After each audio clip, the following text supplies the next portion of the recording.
मुलांनो, आपण आज बोधवचन शिकणार आहोत. माझ्या मागे तुम्ही पण म्हणा. सत्यम वद,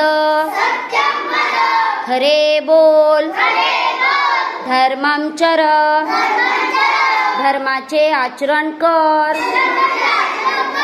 मातृदेवो भव, मातेला देव मान,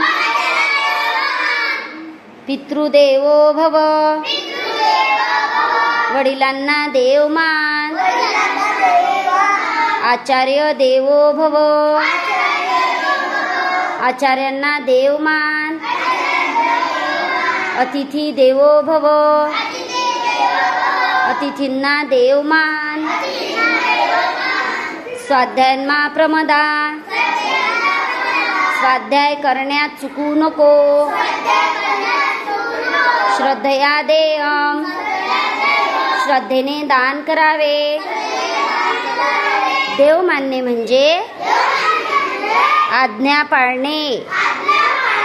आज्ञा पाळणे म्हणजे सांगितलेले ऐकणे.